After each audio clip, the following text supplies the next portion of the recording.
नमस्ते दोस्तों, आप सब कैसे हो। आशा करती हूँ आप सब लोग बहुत अच्छे होंगे। मैं एक बन्नी गीत सुनाने जा रही हूँ, जैसे लगे कमेंट करके ज़रूर बताना।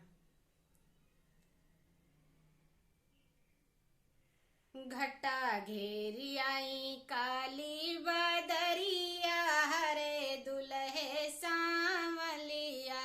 घटा घेरी आई काली बदरिया, हरे दुल्हे सांवलिया। बनने के सिर पर मोरा भला भी गए, बनने के सिर पर मोरा भला भी गए।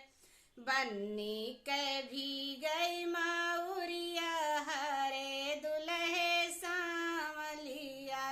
भला बन्नी के भी गई माउरिया, हरे दुल्हे सांवलिया।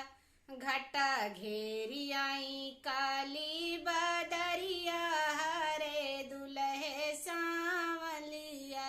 घटा घेरी आई काली बदलिया, हरे दुल्हे सांवलिया।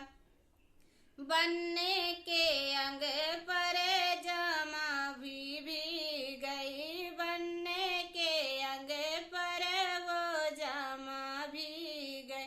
बन्नी कई भी गई चुनरिया, हरे दुल्हे सांवलिया। भला बन्नी के भी गई चुनरिया, हरे दुल्हे सांवलिया। घटा घेरी आई काली बदरिया, हरे दुल्हे सांवलिया। घटा घेरी आई काली बदरिया, हरे दुल्हे सांवलिया।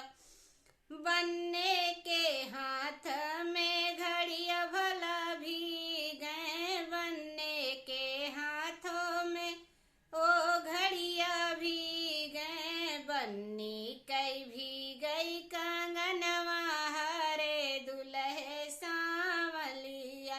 भला बन्नी कई भी गई कंगनवा, हरे दुल्हे सांवलिया। घटा घेरी आई काली बदरिया, हरे दुल्हे सांवलिया। घटा घेरी आई काली बदरिया, हरे दुल्हे सांवलिया। बनने के पैरों में वो जूता भी गए, बनने के पैरों में वो जूता भी गए। बन्नी के भी गई संडिलिया, हरे दुल्हे सांवलिया। भला बन्नी कई भी गई संडिलिया, हरे दुल्हे सांवलिया। घटा घेरी आई काली बदरिया, हरे दुल्हे सांवलिया। घटा घेरी